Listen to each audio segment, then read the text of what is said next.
कि जनगण मन पढ़ो तो उसमें से एक बच्चा दर्द की हालत में, कर्ब की हालत में, तकलीफ में जनगण मन पढ़ता है, बाद में फैजान मर जाता है।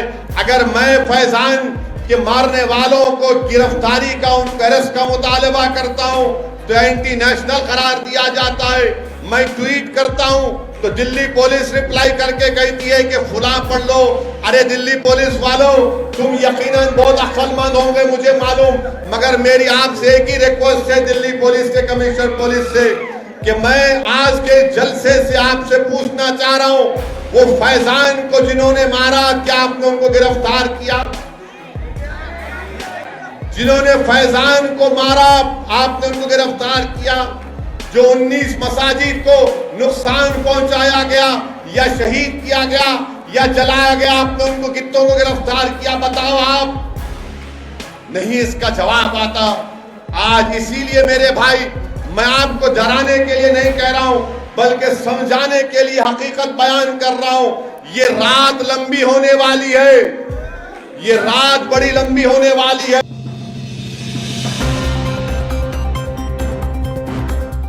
और हम वाईएसआर पार्टी से इस बात का डिमांड करते हैं कि आंध्र प्रदेश की जनता ने इतनी बड़ी तादाद में आपको लोकसभा और असेंबली के इलेक्शन में कामयाब किया। हमारा डिमांड यह है कि यहाँ के चीफ मिनिस्टर अपना सिर्फ खत लिखकर मोदी से अपने गम का इजहार ना करें, बल्कि हम चीफ मिनिस्टर आंध्र प्रदेश से ये मुतालबा करते हैं कि वो आंध्र प्रदेश की जनता के मिजाज को समझें और रोड पर निकल कर आकर बीजेपी नरेंद्र मोदी सरकार के खिलाफ एहतजाज करें। एमआईएम पार्टी भी उनका साथ देगी वाइजाग स्टील प्लांट को। दूसरी मेरी बात आप तमाम से अर्ज करना यह है कि ये एक इलेक्शन की मीटिंग है और 10 तारीख के दिन इंतखाबात या पोलिंग का दिन है। मैं आपको ये बात बताना जरूरी समझता हूं मेरे भाई कि एमआईएम पार्टी ने 2019 के असेंबली और पार्लियामेंट के इलेक्शन में हमने आप तमाम से अपील की थी कि आप इस इलेक्शन में टीडीपी और बीजेपी के खिलाफ वोट दीजिए। हमने आपसे अपील किया था कि आप असेंबली और पार्लियामेंट के इलेक्शन के लिए जगन मोहन रेड्डी का साथ दीजिए। आज ये म्युनिसिपल इलेक्शन है, मैं आपके दरमियान में खड़े होकर आंध्र प्रदेश की आवाम से अपील कर रहा हूं कि जहां कहीं भी एमआईएम पार्टी के कैंडिडेट हैं, आप एमआईएम पार्टी के कैंडिडेट्स को वोट देकर कामयाब करिए। मैं आपका शुक्रिया भी अदा करना चाहूंगा कि आपने एमआईएम पार्टी की अपील पर हमारी बात की आपने लाज रखी और असेंबली और पार्लियामेंट के इलेक्शन में आपने नायडू और मोदी को हराकर यहां पर एक नई पार्टी को बनाया। मैं मजलिस-ए-इत्तेहादुल मुस्लिमीन की जानिब से आप तमाम से अपील करने आया हूं कि 10 तारीख के दिन जहां कहीं भी एमआईएम पार्टी के कैंडिडेट्स हैं या जो उनके ताईदी उम्मीदवार हैं, आप उनके हक में अपने वोट का इस्तेमाल करिए। अधोनी में हो, करनूल में हो, नंदियाल में हो, हिंदूपुर में हो, अनंतपुर में हो, कड़पा में हो या विजयवाड़ा गुंटूर में हो, आप इन तमाम मुकामात पर एमआईएम पार्टी के कैंडिडेट्स को कामयाब और कामरान करिए। मेरी आपसे एक और बात, आपको ये बात रखना था कि ये अजीब बात है कि असेंबली का इलेक्शन आता है तो वाईएसआर पार्टी के लोग हमको फोन करके बोलते आप हमारी सपोर्ट करो। पार्लियामेंट का इलेक्शन आता तो आप हमको बोलते। अब म्युनिसिपल इलेक्शन आया तो एमआईएम पार्टी का मीटिंग मैदान में नहीं होना, हिंदूपुर में इलेक्शन क्यों लड़ रहे, अनंतपुर में क्यों लड़ रहे, अधोनी में हमको पब्लिक मीटिंग का परमिशन दिए फिर कैंसिल कर दिए।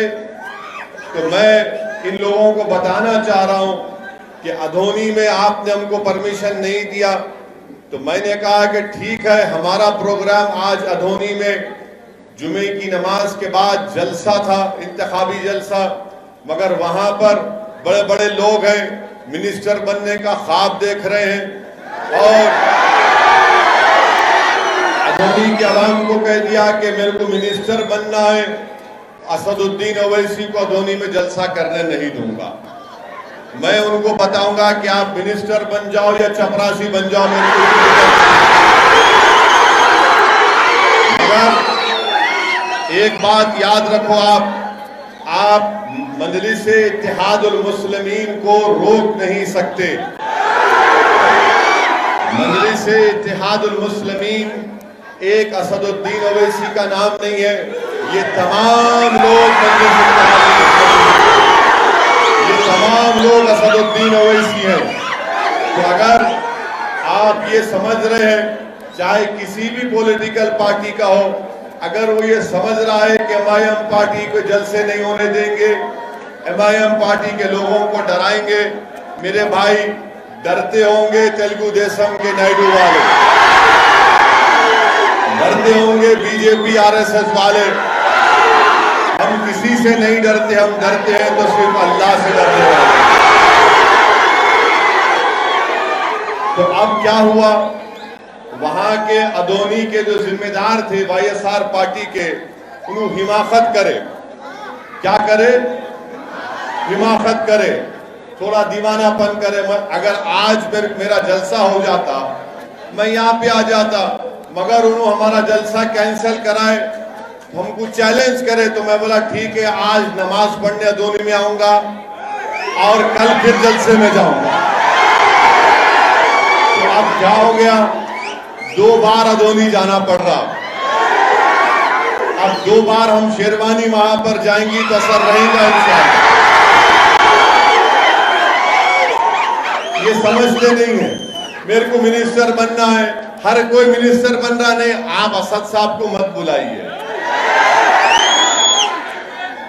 मजलिस को कैंडिडेट मत खड़ा करो। मेरे भाई, किसी एमएलए को मिनिस्टर बनना है तो मजलिस को मिनिस्टर बनने का शौक नहीं है, मजलिस को लड़ने का शौक है। मजलिस को अगर कोई मिनिस्टर बनता तो बन जाए, हमको इससे कोई परवाह नहीं है, आप बनते जो बनते बन जाओ, मगर हमको हमारा हक मिलना चाहिए, हमारे मसाइल हल होना चाहिए। इसीलिए अगर कोई आके ये बोलेगा कि एक आदमी की मकबूलियत के लिए एक आदमी को मिनिस्टर मिलने वाला है, आप उस बिना पर पूरे गरीबों के मफाद की कुर्बानी दे दो या कॉम्प्रोमाइज कर लो। मेरे भाई, ये नहीं हो सकता है। जब तक हम जिंदा रहेंगे सबसे लड़ेंगे इंशाअल्लाह ताला। और हमारी ये जद्दोजहद, हमारी ये लड़ाई अपनी मकबूलियत के लिए, अपनी अना के लिए नहीं है, बल्कि गरीबों को उनका हक दिलाने के लिए। और मजलिस इत्तेहादुल मुस्लिमीन की तारीख है 63 ईयर्स से, 63 साल से मजलिस इत्तेहादुल मुस्लिमीन अवाम की खिदमत करती आ रही है।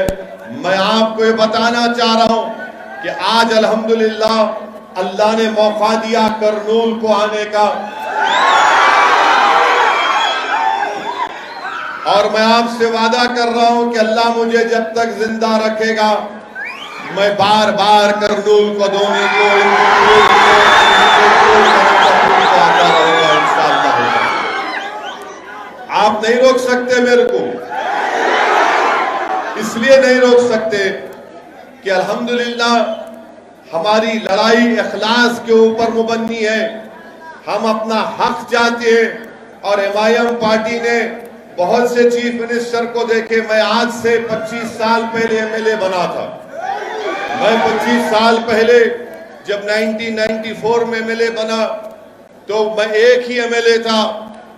उसके बाद जब चीफ मिनिस्टर थे एनटी रामाराव, उनको धोखा दिए चंद्रबाबू नायडू। चंद्रबाबू नायडू 9 साल या जो भी थे, उसके बाद उनको पावर चला गया, साइकिल में हवा कम हो गई, तो वाईएस राजशेखर रेड्डी सीएम बने। हम उनको देखे।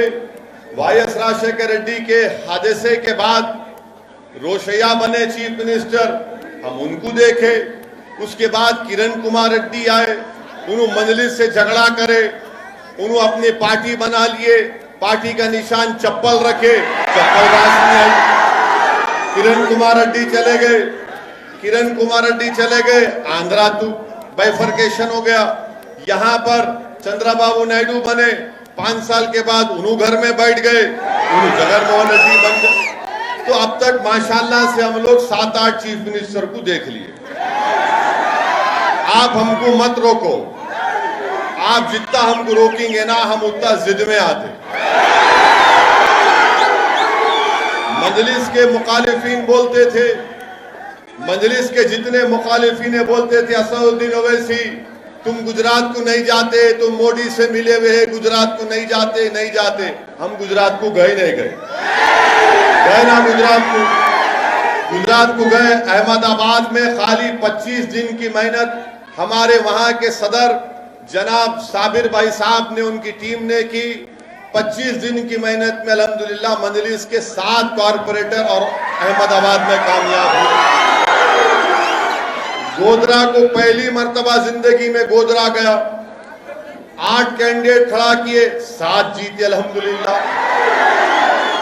मोडासा में अगर मैं गलत ना कहूं तो 12 या 13 खड़ा किए, 9 जीत गए। अब मोडासा में leader of opposition MIM party का कांग्रेस को हमसे कम मिले। फिर भरूच में हमारे एक उम्मीदवार को कामयाबी मिली। तो मैं इन लोगों को बताना ये चाह रहा हूं कि हमारे को चैलेंज नहीं करना। तुम चैलेंज करे तो हम चैलेंज कबूल करने तैयार हैं, क्योंकि याद रखो तुम भी इंसान, मैं भी इंसान। तुम आज पावर में, तुम कल नहीं रहेंगे, मैं तो हमेशा रहूंगा इंशाअल्लाह। तो इन लोगों को क्या होता है कि पावर, हम पावर में है, हम पावर में है, हम रूलिंग पार्टी है। अरे तेरे जैसे 56 को देख लिया मैं। Ruling party, ruling party, ruling कई की रूलिंग पार्टी है तेरी। रूलिंग तो अल्लाह की है, लहू माफिस समावाते व माफिल अर्ज़, ज़मीन व आसमान का मालिक अल्लाह है। तुम क्या रूलिंग करते, उन्हें रूलिंग करता, उन्हें रूलिंग करा बोलते। सुबह में सूरज निकलता, रात में चांद तारे ये सब आते, बारिश होती। रूलिंग रूलिंग कहीं की रूलिंग बैठे, कोई रूलिंग नहीं। ये दुनिया में हम सब जो है मुसाफिर है, पानी के बुलबुले हम सब लोग। तो ज्यादा गुरूर तकब्बुर नहीं करना बाबा। अल्लाह मौका दिया, काम कर लो। मिनिस्टर बनना है, जो मिनिस्टर बनो, क्या क्या बनते बनो। लाल गाड़ी के ऊपर लाल लाइट लगा के फिर लो, दूल्हे बन के, हमको इतराज नहीं है। हमारे को डिस्टर्ब नहीं करना, हमारे को डिस्टर्ब करे तो हम तुम्हारे पीछे पड़ जाते थे, और ऐसा पीछे पड़ते हैं कि तुम्हारे को आइंदा असेंबली इलेक्शन में नतीजा दिखाएंगे फिर हम। तो इसीलिए मैं इखलास के दायरे में रहकर, अदब के दायरे में रहकर इन लोगों से अपील कर रहा हूं, अपना काम करो, हमको अपना काम करने दो। आप अपना काम कर लो, कौन रोक रहा आपको? मगर नहीं, यहाँ मैदान में नहीं करना है। एमआईएम पार्टी को जलसा कैसा देती, आज बंद है। अरे आंध्रा में बंद है, हम भी बंद की तायीद करे, जुनेद भी करे, मंसूर भी करे, सब करे, तायीद करे, मगर ये शाम में बंद होता क्या? मैं हमारे को कोई बोले बड़े लोग, वो गवर्नमेंट के साहब बंद है, मतलब रात में कुत्ते का पेशाब भी बंद है क्या?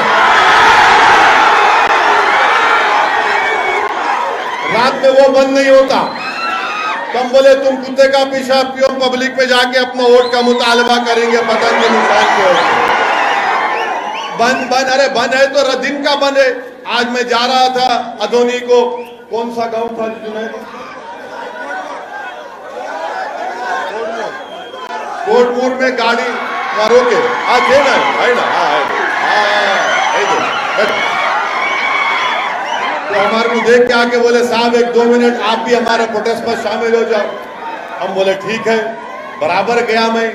वहाँ पे कम्युनिस्ट लीडर थे गफूर साहब नाम याद है। गफूर साहब बोले आओ जी तुम आओ, जरा के दौलत बोलो, जरा कौम का नाम अच्छा होता। मतलब अच्छी बात है, तो अब्दुल गफूर साहब जाके बोले। तो ये हमारा काम यही है। तो मेरी आपसे गुजारिश ये है कि ये लोगों के बातों में मत आइए। MIM पार्टी के जो करनूल में 7 कैंडिडेट है, जुमला कितने वार्ड आए आप? 35, 33, 30 पे 3 है। हाँ, 30 पे 3 वार्ड में हम खाली 7 लड़े तो इनके पेट में दर्द हो रहा। 30 पे 3 है, 33 वार्ड है। MLA के 33 मालूम है, इधर 52 है मालूम। अब वो उसमें से खाली 7 लड़े तो इनको सांस चढ़ रही। अब क्या करते कि क्या बोलते कि क्या करते? अरे क्या करते? इलेक्शन लड़ने आ रहे, तुम भी वोट मांग रहे, मैं भी वोट मांग रहा हूं। तुम तुम्हारी पार्टी के नाम पे मांग रहे, मैं अपनी पार्टी के नाम पे मांग रहा हूं। मैं इनसे जा कह रहा हूं मैं तुम्हारा भाई हूं, तुम बोल सकते, तुम भाई है बोल के नहीं बोल सकते। करनूल का जहां जहां एक एक घर आपका घर है, वो मेरा घर भी है। करनूल हो, अदोनी हो, नंदियाल हो, नंदीपुर हो, आनंदपुर हो, हिंदूपुर हो, जहां जहां हमारे कैंडिडेट लड़ रहे, वो घर आपका भी है, मेरा भी है। मैं आपका बेटा हूं, आपका भाई हूं। मेरा हक बनता आपसे वोट का मुतालबा करना, और मैं लड़के आपसे वोट लूंगा, क्योंकि आप मेरे को नहीं दिए तो क्या गैरों को देंगे? तो आपको MIM पार्टी को वोट देने का है। 10 तारीख को जहां पे पतंग का निशान दिखा,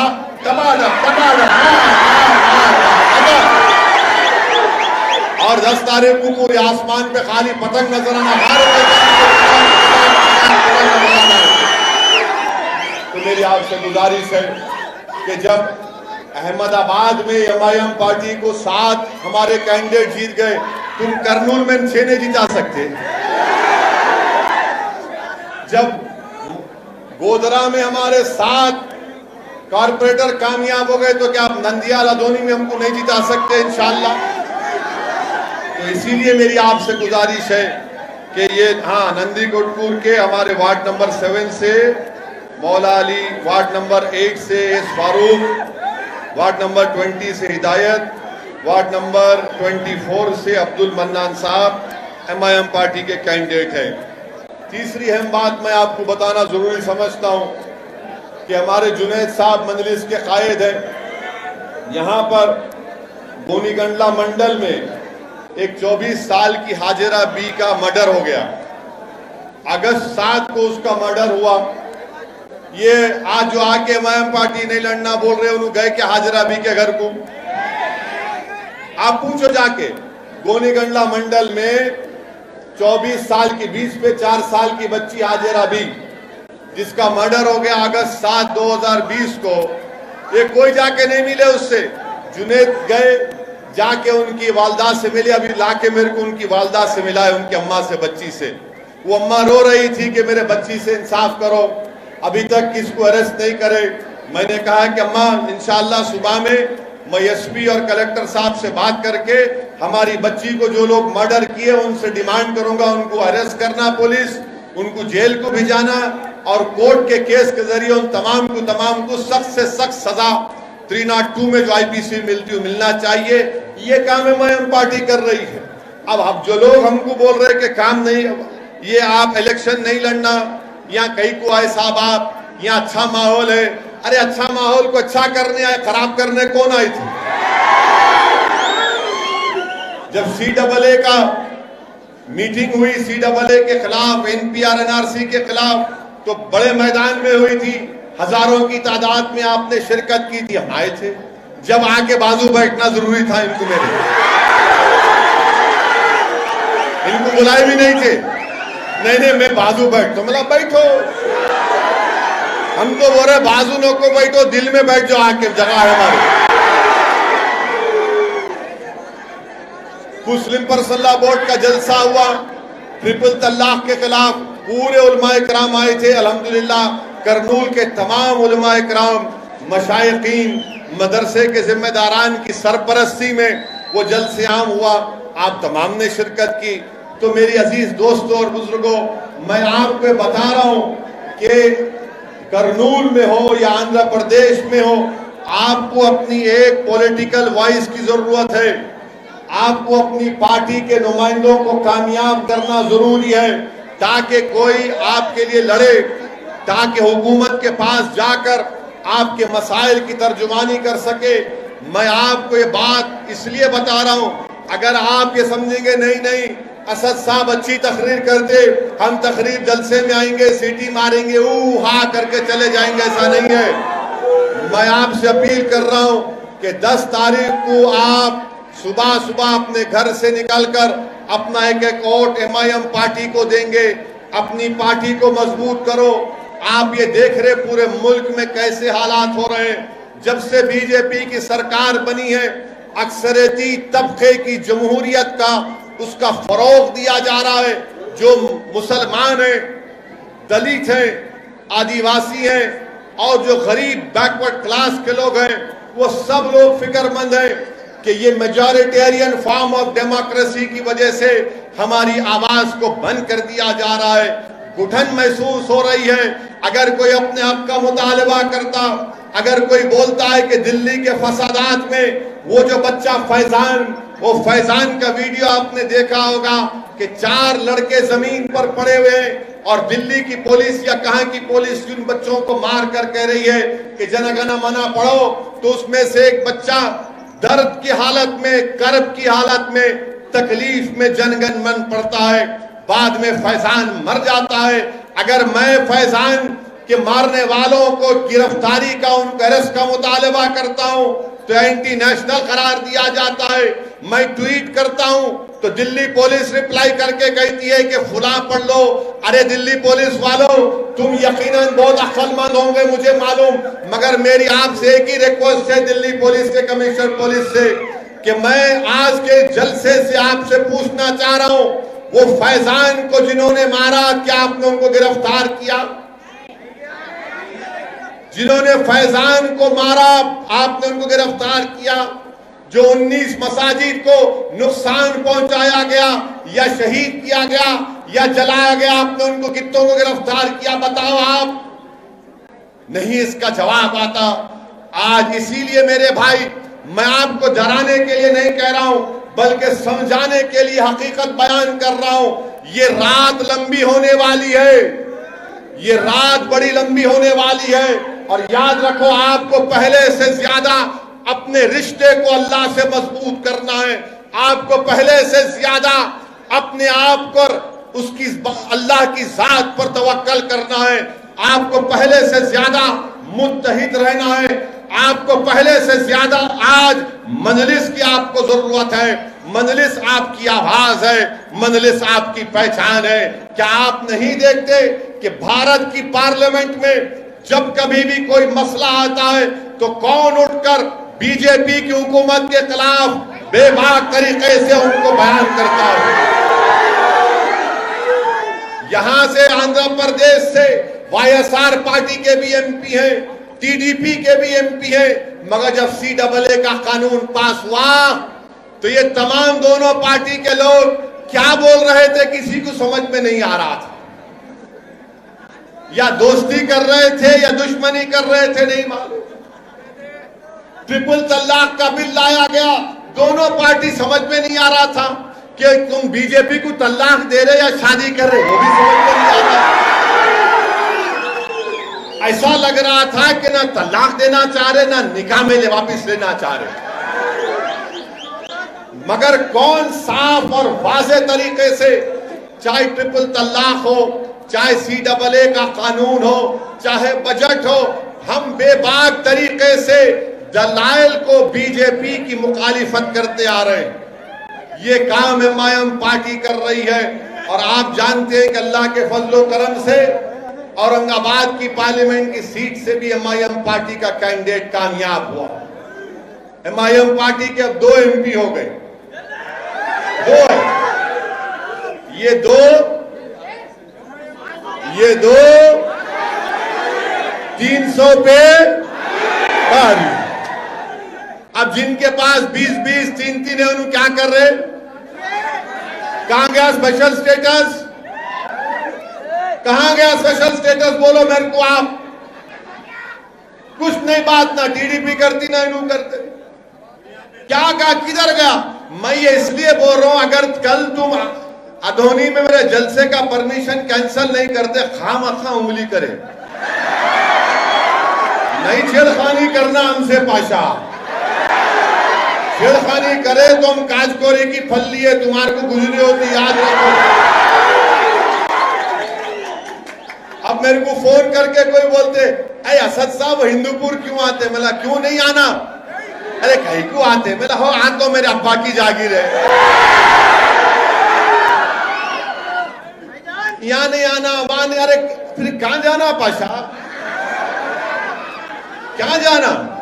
मेरे ना तो मैं कॉन्ट्रैक्टर हूं, ना मेरे को कोई वो इरिगेशन का कॉन्ट्रैक्टर हूं, ना मेरे पास कोई माइन है, ना मेरे पास कोई कंपनी है। खाली एक ही काम है, गाड़ी में बैठना, जलसे करना है, मायम पार्टी का हरा झंडा लेकर मायम पार्टी जिंदाबाद, मायम पार्टी जिंदाबाद। अब ये दूसरों को उनका कॉन्ट्रैक्टर भी है, दौलतमंद भी है, करोड़पति भी है, तो उनको डर होता, इनको इनसे डर होता, उनको उनसे डर होता। अरे तुम दोनों डर लो, हमको क्या करना? मेरे भाई, मेरी आप तमाम से, मेरी इज्जतदार माँ और बहनों से गुजारिश है कि आप पे मायम पार्टी को सपोर्ट करना है। 10 तारीख के दिन अपने वोट का इस्तेमाल करना है। और आपको वो और एक इल्जाम नहीं, वो कम्युनल है, फिरका परस्त है।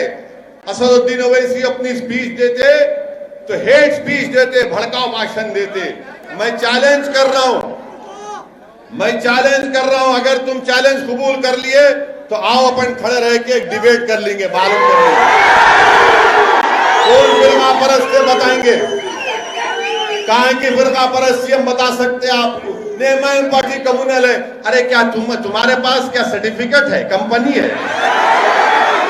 हाँ, तुम्हारे पास क्या कंपनी है? तुम स्टैंप मार के दिए तो सेकुलर, उन्होंने नहीं दिए तो कम्युनल। अरे तुम्हारे सर्टिफिकेट की जरूरत नहीं है, मैं झूठी पे रखता हूं तुम्हारे सर्टिफिकेट को। नहीं, वो कम्युनल है। अरे तुम अरे मैं कम्युनल तो तुम क्या है बताओ? फिर तुम क्या है बताओ? हर जगह पे अरे नहीं, मैं पार्टी कम्युनल। अरे तुम जितना बोलेंगे उतना मोहब्बत अल्लाह आवाम के दिलों में डालेगा इंशाअल्लाह। कम्युनल है। अरे कौन सा कम्युनलिज्म की बात कर रहा हूं? मैं तो बाबा साहिब अम्बेडकर का बना हुआ संविधान में जो हुकूक दिए गए, जो राइट्स दिए गए, फंडामेंटल राइट्स दिए गए, उनको बोल रहा हूं, हमको दो आप। नहीं नो कम्युनल। अरे कहां कम्युनल है? हम तो कह रहे हैं कि भारत में जो दलित है, आदिवासी है, जो मुसलमान है, जो गरीब है, पसमानदा है, आप उनसे इंसाफ करो, उनके महलों में तरक्की कराओ, उनके बच्चों के लिए स्कूल का इंतजाम करो, उनके बच्चों को नौकरियां दिलाओ। अगर ये कम्युनलिज्म है तो बताओ फिर सेकुलरिज्म क्या होगा? मेरे अजीज दोस्तों और बुजुर्गों, आप देखते हैं कि दुल्हन की स्कीम कहां गई अल्लाह को मालूम। वक्फ बोर्ड के जमीन का कमेटी नहीं बनती, minority corporation, overseas education scholarship, वो भी नहीं मालूम किधर गया। मेरी आपसे एक ही अपील है कि आपको जमहूरियत में एक अपोजिशन की जरूरत है। अब यहां पे क्या हो रहा आंध्र प्रदेश में, ये रूलिंग पार्टी वाले बोलते अरे टीडीपी वाले पैसे लेके बैठ गए, तुम कहीं को नहीं ले रहे। पूछते पूरे टीडीपी वाले नायडू को धोखा दे, नायडू सुसरे को दिए, अब इनला नायडू को धोखा दे। जितने नायडू से टिकट लिए उनको वो वाईएसआर वाले बुला के इधर भाई गुलाब जामुन खा सो जा। हमारे को बुलाए, उन्होंने बोले गुलाब जामुन खाओ, हम बोले नहीं खाते। बोले 2 खाओ, हम बोले नहीं खाते। पूरा डब्बा ले ले, हम बोले नहीं खाते। उसको बोले क्या खाते, तो हम बोले हम तुमको खाते।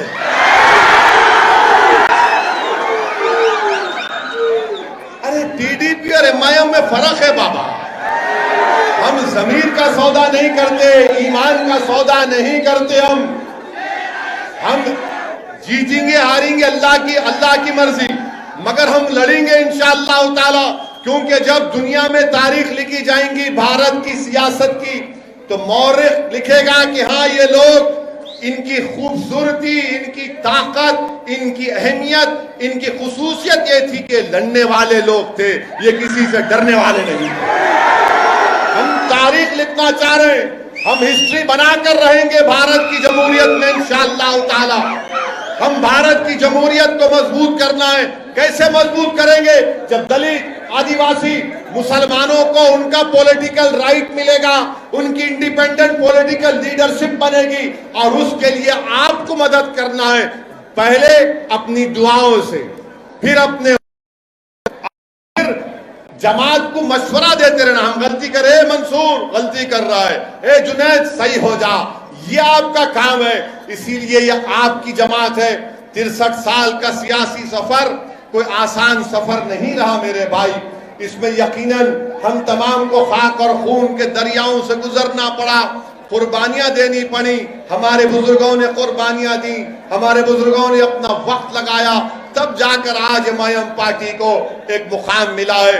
मैं करनूल की आवाम को एक और पैगाम देना चाहता हूं कि बिहार के असेंबली इंतखाबात हुए, बिहार के असेंबली के इंतखाबात हुए। बिहार में मजलिस के 5 एमएलए, कितने एमएलए? अब इन्हों जो बोलते हम रूलिंग, तुम बिहार में तुम्हारे एमएलए नहीं है, इनके है क्या? कहां है? यहाँ खाली हम यहाँ रूलिंग है। अरे बाबा, बिहार में जाकर हम जीते। महाराष्ट्र में मजलिस के 2 एमएलए अल्हम्दुलिल्लाह। मेरे अजीज दोस्तों और बुजुर्गों, बिहार को हम गए, बिहार में इलेक्शन लड़ रहे थे, तो वहां पर भी कांग्रेस, वहां पर भी बीजेपी। बैठो बैठो, कुछ नहीं, हाँ वो कुर्सी बैठी। वहां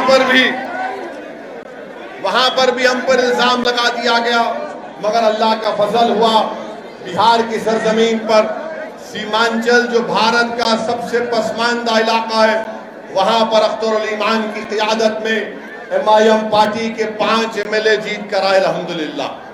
आज बिहार के असेंबली में मजलिस के 5 रुकनी असेंबली, वहां के चीफ मिनिस्टर नीतीश कुमार के सामने खड़े होकर सीमांचल की सरजमीन पर बसने वालों के लिए इंसाफ का मुतालबा करते हैं।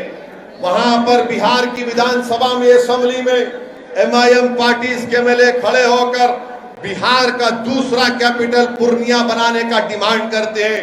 मैं वाईएसआरसीपी से पूछना चाहता हूं, करनूल में हाईकोर्ट लगाने का वादा बात करे थे, कहां गया भाई? वो बोले थे, नहीं बोले थे? अब कहां गया? अब हम जलसा नहीं करना, मीटिंग नहीं करना। इसीलिए हम आपसे अपील कर रहे हैं कि आपको एक आवाज की जरूरत है जो आपके मसाइल के लिए लड़ सके। और करनूल की म्युनिसिपैलिटी में 33 में खाली हमारे 7 लड़ रहे, 7 के 7 जिता दो आप। माँ बाप की जवाब पे किसको वोट डालते? डालो बीजेपी को छोड़ के आप। मेरे अजीज दोस्तों और बुजुर्गों, और एक अहम बात की तरफ आपकी तवज्जो में मबजूल कराना चाहता हूं। कोरोना शुरू हुआ आज से 1 साल पहले, पूरे मुल्क में लॉकडाउन लगा दिया गया। नरेंद्र मोदी ने, प्राइम मिनिस्टर ने लॉकडाउन के लिए टीवी पे आके कहा, भाइयों बहनों मित्रों 4 घंटे का टाइम दिए लॉकडाउन। अब लॉकडाउन ऐसा लगाया कि पूरी गरीब का कारोबार बर्बाद, बच्चों की नौकरियां चले गई, इस जितने कारोबार थे पूरे बंद हो गए। और जब लॉकडाउन उठाने की बात आई तो नरेंद्र मोदी प्राइम मिनिस्टर ने, भारत के वजीर आजम ने 6 दिन का टाइम दिया कि 6 दिन के बाद लॉकडाउन खत्म होगा। मगर जब लॉकडाउन शुरू हुआ, लोगों की परेशानी बढ़ती गई, गरीब के पास खाने को खाना नहीं था, तो बीजेपी ने क्या किया? बीजेपी ने पूरे लॉकडाउन और आपके ये कोविड का, कोरोना की जिम्मेदारी मुसलमानों पे डाल दी और ये कहा कि तबलीगी जमात जिम्मेदार है। तबलीगी जमात को जिम्मेदार बना दिया गया।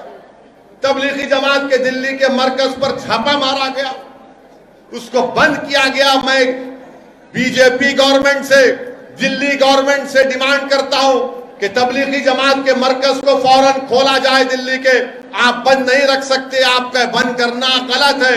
इसलिए गलत है कि मालूम हो गया कि जितने कोर्ट में केसेस थे तबलीगी जमात के जिम्मेदारों के खिलाफ, एक के बाद एक कोर्ट में केस खत्म होते जा रहे हैं। हार रही है सरकार वहां पर, और ये बीजेपी की तरफ से सिर्फ मुसलमानों के ताल्लुक से नफरत पैदा करने के लिए, इस्लाम के ताल्लुक से नफरत पैदा करने के लिए आपने तबलीगी जमात को जिम्मेदार करार दिया।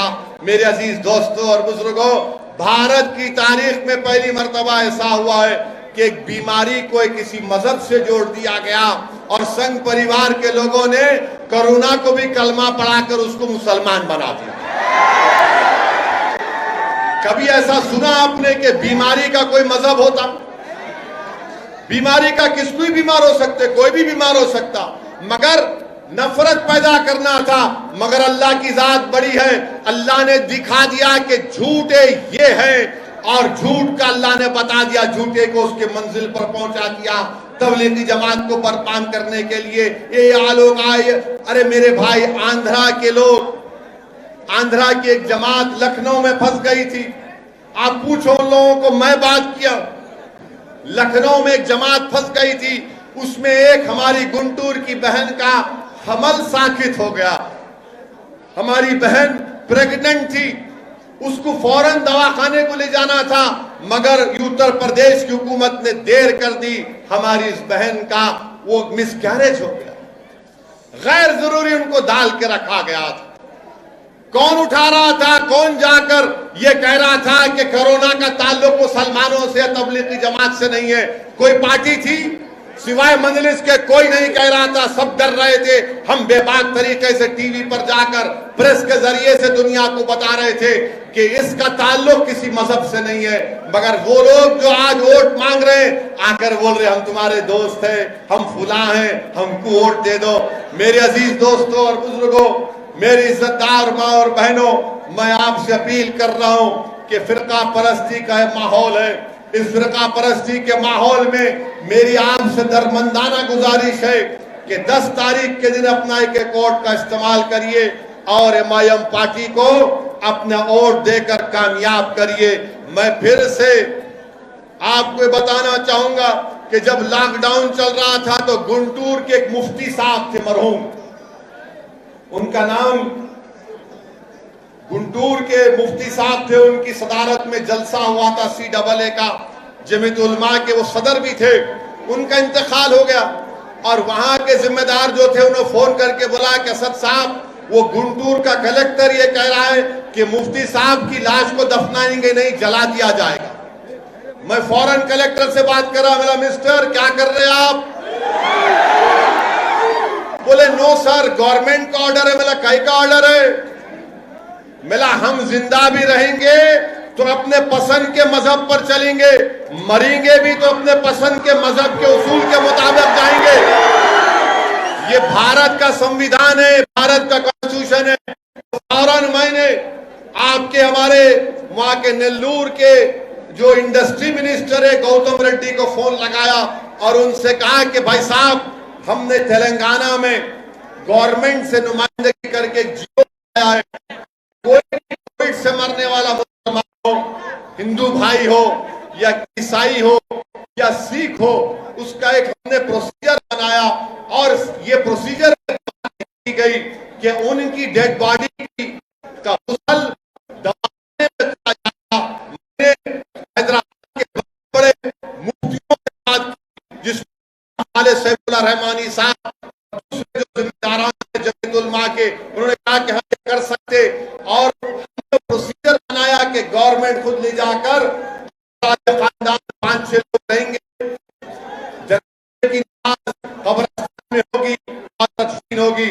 वो जियो की कॉपी में आपके YSR CP के लीडर मौजूदा चीफ मिनिस्टर के पास भिजाया, तो मेरे भिजाने के बाद आंध्र प्रदेश में उस तरह का जियो जारी हुआ। आज आप पूछते एमआईएम पार्टी क्या कर रही? अल्लाह सलामत रखे मुफ्ती साहब को, अल्लाह उनकी मग़फ़िरत करे कि मुफ्ती साहब जिंदा भी थे तो उनके इल्म से लोगों को फायदा पहुंचा, उनके दुनिया से चले जाने के बाद भी लोगों को उनसे फायदा पहुंचा कि उनकी मौत सबब बनी कि कोविड में सही तरीके से लोगों को उनके मजहब के मुताबिक अपने आखिरी रसूमात करने का मौका मिला। मेरे अजीज दोस्तों और बुजुर्गों, मेरी आपसे गुजारिश है कि 10 तारीख के दिन आप अपना एक और MIM पार्टी को देकर कामयाब करिए। और मैं आपको बता रहा हूं एक बात, अपनी कहकर अपनी बात को खत्म कर लूंगा। हम ये आपको बात बता रहे हैं, जो रूलिंग पार्टी है, हम रूलिंग पार्टी को बता रहे। मैं 1.5 साल से रूलिंग पार्टी को बोल रहा हूं, ये संघ परिवार के आपके पीछे पड़े हैं, मगर समझते नहीं। हमें ठीक है, मगर एक बात याद रखो, जब आंध्रा में ये असेंबली का इलेक्शन होगा तो बीजेपी बड़ी ताकत के साथ आगे बढ़ रही है। मैं आपको डराने के लिए नहीं कह रहा हूं, मेरी एक जिम्मेदारी है हैसियत एक सियासतदान के। मैं थोड़ा बहुत जो अल्लाह ने मुझे इल्म दिया या सोचने समझने की ताकत दी, मैं उसकी बुनियाद पर आपसे कह रहा हूं कि मुत्तहिद रहिए, डरने और घबराने की जरूरत नहीं है। अगर आप जिस दिन डर जाएंगे इन जालिम लोगों से, तो याद रखिए हम फिर कभी नहीं उठने वाले हैं। डरना नहीं है, मुत्तहिद रहना है, अपने रिश्ते को अल्लाह से मजबूत करना है। मैं आपको फिर से कह रहा हूं कि जहेज की लानत को खत्म करो, बच्चियों से अच्छा ट्रीटमेंट करो, बच्चियों को बच्चों से ज्यादा पढ़ाओ। और आपसे मैं एक वादा लेना चाह रहा हूं कि 10 तारीख को पूरे के पूरे MIM पार्टी को वोट देंगे। आप वादा कर रहे हैं? जो बाहर हजरात बैठे वो भी हाथ उठा दो। तो 10 तारीख के दिन आप तमाम इंशाअल्लाह ताला MIM पार्टी को वोट देकर कामयाब करिए। और मैं इंशाअल्लाह ताला करनूल को आता रहूंगा, रायलसीमा को आता रहूंगा, आंध्रा को आता रहूंगा। अस्सलाम वालेकुम व रहमतुल्लाहि व बरकातहू।